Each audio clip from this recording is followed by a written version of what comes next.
Hello, Bacho. Let's take a given question. The question says, horizontal platform moves up and down, simple harmonically, the total vertical movement being 10 centimeter. What is the shortest period permissible if objects resting on the platform are to remain in contact with it throughout the motion?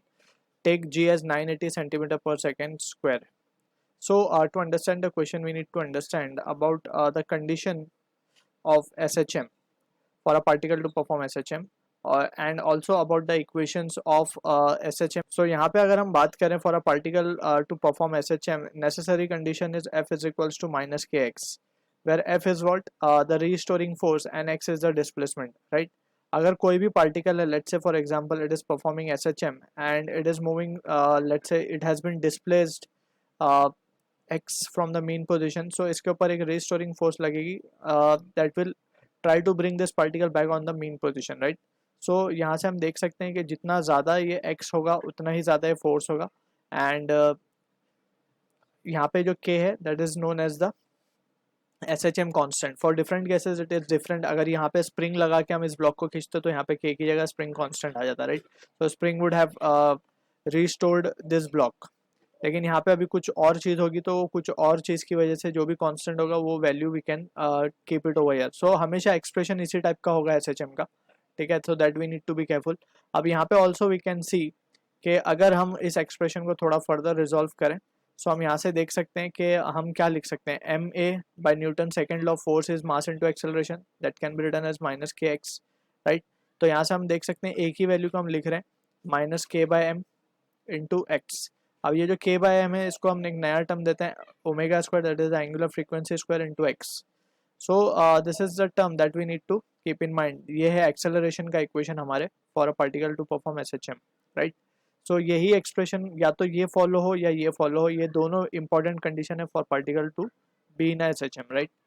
अब यहाँ पे जो maximum force लग सकती है particle के ऊपर for performing SHM, it can be given by the expression minus K A. Just in terms of magnitude it will be K A, because हम देख सकते हैं कि मैक्सिमम ब्लॉक को हम कहाँ तक ले जाएंगे, एक्सट्रीम पोजीशन तक, right? So in that situation extreme position पे जो फोर्स लगेगी ब्लॉक के ऊपर वो होगी के इंटू ए. एक्स की जगह हम ए रख देंगे, ठीक है? So this are few basic point we need to be clear with. अब यहाँ से वी कैन सी हमें एक हॉरिजॉन्टल प्लेटफॉर्म गिवन है जो कि मूव कर रहा है ऊपर नीचे, यानी कि basically this is the case of a vertical circular motion. ये प्लेटफॉर्म जो है अभी फिलहाल हम मान लेते हैं मीन पोजीशन पे एट एक्स इक्वल्स टू 0. अब ये ऊपर नीचे ऑसिलेट कर रहा है. सो यहाँ पे हमें गिवन है टोटल वर्टिकल डिस्प्लेसमेंट और वर्टिकल मूवमेंट इज 10 सेंटीमीटर. सो ए हो जाएगा यहाँ पे +5 मान लेते हैं हम, और यहाँ पे ए हो जाएगा -5. टोटल 10 हो रहा है बेसिकली. माइनस प्लस यहाँ पे just to indicate the opposite sides, right? Magnitude same ही है 5, ठीक है? अब यहाँ पे हम देख सकते हैं कि इसके ऊपर अगर जो ऑब्जेक्ट रखा हुआ है इसके ऊपर वेट लग रहा होगा उसका नीचे mg, right?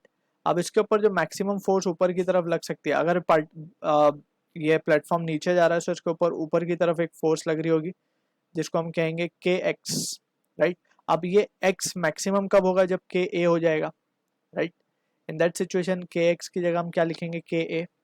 This is the maximum force it can act.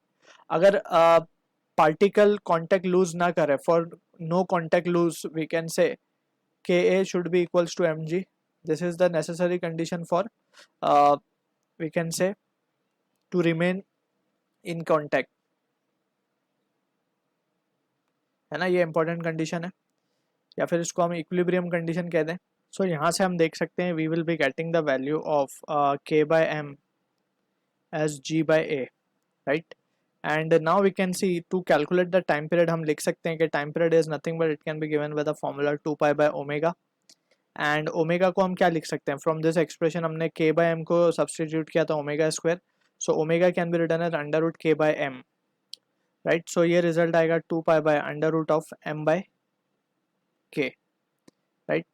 so from this situation we can see therefore time period को हम लिख पाएंगे 2 pi under root of m by k को हम लिख सकते हैं a by g, ठीक? अब यहाँ से we can see from the situation a हमें गिवन है 5 सेंटीमीटर डिवाइड बाई ये हमें गिवन है 980.